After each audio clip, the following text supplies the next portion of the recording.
हमने पिछले सीजन में देखा कि तंजीरो की कई डेमोन से लड़ाई होती है और तंजीरो की बहन नेजुको डेमोन से इंसान में ट्रांसफॉर्म हो जाती है। अब देखते हैं इस एपिसोड में क्या होता है। एपिसोड का आगाज होता है जब हम एक पुराने किले को देखते हैं जो एक दूरस्थ जगह पर स्थित है।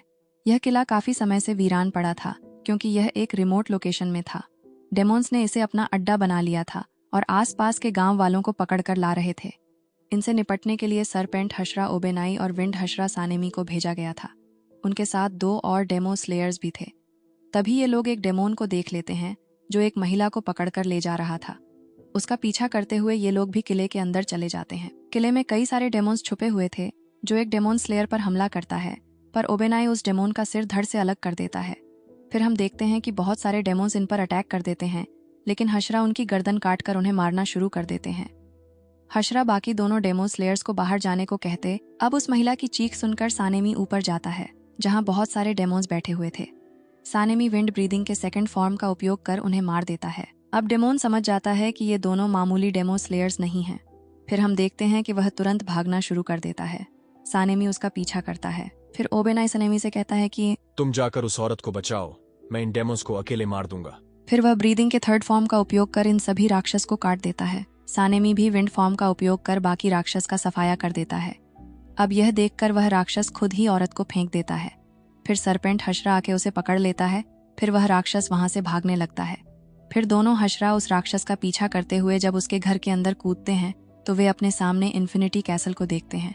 अब राक्षस अचानक यहाँ से गायब हो जाता है, जिससे वह जिंदा बच निकलता है। दोनों हशरा समझ नहीं पाते कि वह जगह आखिर क्या थी और राक्षस अचानक गायब कैसे हो सकते हैं।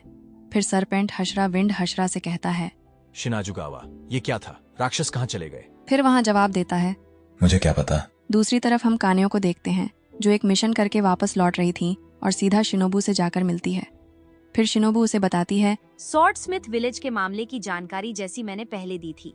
मी तोकितो, मिस कानारोजी और तंजीरो व अन्य लोगों की मेहनत के कारण हम 2 अपर रैंक्स को हरा सके।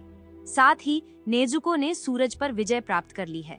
इसका मतलब है कि मुजान किबुत्सुजी अब नेजुको को पकड़ने के लिए अपने राक्षस भेजेगा ताकि वह भी सूरज पर विजय प्राप्त कर सके। एक अर्जेंट हशरा मीटिंग बुलाई गई है जिसके लिए मैं उबुयाशिकी मेंशन जा रही हूँ। क्या मैं नेजुको की देखभाल के लिए तुम पर भरोसा कर सकती हूँ, कानेओ? फिर हम अगले सीन में तंजीरो को देखते हैं जो पूछता है, क्या गांव के सभी लोग ठीक हैं? काकुशी बताता है कि स्वॉर्डस्मिथ विलेज के लोग जल्दी से गांव छोड़कर दूसरी जगह जा रहे हैं क्योंकि इस गांव की लोकेशन राक्षस को पता चल गई है और वे फिर से वहां हमला कर सकते हैं। इस तरह की स्थिति के लिए पहले से ही कई सारे खाली गांव बना दिए गए थे ताकि स्वॉर्डस्मिथ विलेज के लोग जल्दी से वहां ट्रांसफर हो सकें। फिर काकुशी तंजीरो से कहता है, तुम 1 हफ्ते से बेहोश थे। और काकुशी यह भी बताता है कि इनोसुके 3 दिन में ही ठीक हो गया था। साथ ही नेजुको वाली खबर सुनकर सभी डेमोन्स स्लेयर्स अलर्ट पर हैं। फिर हम अगले सीन में देखते हैं कि हशरा मीटिंग में सानेमी और ओबेनाई सबसे आखिर में आते हैं। सानेमी को इस बात का गुस्सा आ रहा था कि उसका सामना अब तक किसी अपर रैंक राक्षस से क्यों नहीं हुआ। स्टोन हशरा ग्योमी को खुशी थी कि मित्सुरी और मुइचिरो ने बिना अपनी जान गंवाए 2 अपर रैंक्स को मार दिया। ये लोग मास्टर कागाया के आने का इंतजार कर रहे थे, लेकिन तभी मीटिंग में मास्टर की पत्नी अमाने आ जाती है। फिर वह बताती है, आज की हशरा मीटिंग का संचालन मैं अमाने उबुयाशिकी कगाया उबुयाशिकी की जगह करूंगी और साथ ही कगाया की हालत बिगड़ गई है, इसलिए वह कभी भी आपके सामने नहीं आ पाएंगे। कृपया मेरी हार्दिक माफी स्वीकार करें। यह सुन सभी हशराओं को बुरा लगता है और वे मास्टर की अच्छी सेहत के लिए प्रार्थना करते हैं। अमाने कहती है कि नेजुको ने सूरज पर विजय प्राप्त कर ली है और मुजान उसे लेने आएगा ताकि वह भी उसकी तरह सूरज पर विजय प्राप्त कर सके, यानी कि जल्द ही इनका सामना मुजान से हो सकता है। फिर अमाने कहती है, अपर 4 और अपर 5 से लड़ते हुए लेडी कानारोजी लॉर्ड टोकितो, मुझे बताया गया था कि एक अनोखा निशान आप दोनों पर दिखाई दिया था। कृपया हमें बताएं कि किन परिस्थितियों में वह निशान प्रकट हुआ। फिर वह मार्क के बारे में ये बताती है कि सेंगोकू अवधि के दौरान फर्स्ट ब्रीदिंग के तलवारबाज जिन्होंने मुजान किबुत्सुजी को लगभग हराया था, उन सभी के शरीर पर भी ऐसा ही निशान दिखाई दिया था। यह बात उन लोगों ने सुनी थी जिन्होंने इसे अपनी आंखों से देखा था। यह सुनकर सभी हशराएं चौंक जाते हैं। अमाने आगे बताती है कि इस जनरेशन में जिसे सबसे पहले यह निशान मिला था वह कोई हशरा नहीं था, उसका नाम है तंजीरो। लेकिन तंजीरो ये एक्सप्लेन नहीं कर पाया कि यह निशान प्रकट कैसे होता है। इसीलिए वह मित्सुरी और मुइचिरो से पूछना चाहती है। अब मित्सुरी भी तंजीरो की तरह बड़बड़ाने लगती है और किसी को समझ नहीं आता कि वह क्या कह रही है। फिर मुइचिरो बोलता है कि मुझे तो पता भी नहीं चला था कि मेरे चेहरे पर कोई निशान आया है। लड़ाई के दौरान मुझे जहर दे दिया गया था, जिससे मैं हिल भी नहीं पा रहा था। फिर एक बच्चा उसकी जान बचाने की कोशिश में खुद मरने वाला था। उसी समय मुझे खोई हुई यादें भी लौट आई थीं।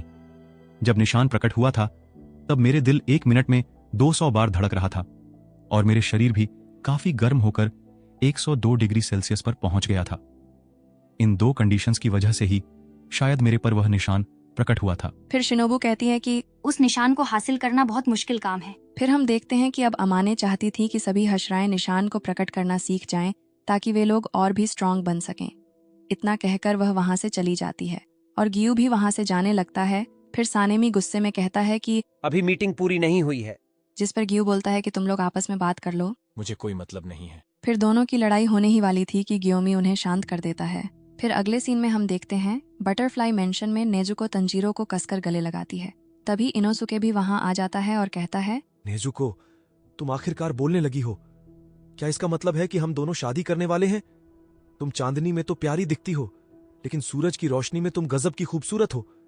जब हम शादी करेंगे तो मैं हर दिन तुम्हें सुशी और ईल खिलाऊंगा ताकि तुम्हें कोई चिंता ना हो। फिर नेजुको कहती है, वेलकम होम इनोसुके। जेनित्सु यह सुनकर गुस्सा हो जाता है क्योंकि नेजुको को उसका नाम नहीं पता। फिर हम अगले सीन में देखते हैं कि इनोसुके नेजुको को उसका नाम रटवा रहा था। फिर हम हशरा की मीटिंग से पता चलता है कि वे सभी राक्षस स्लेयर्स के लिए एक ट्रेनिंग प्लान बना चुके हैं जो 3 दिनों में शुरू होगा।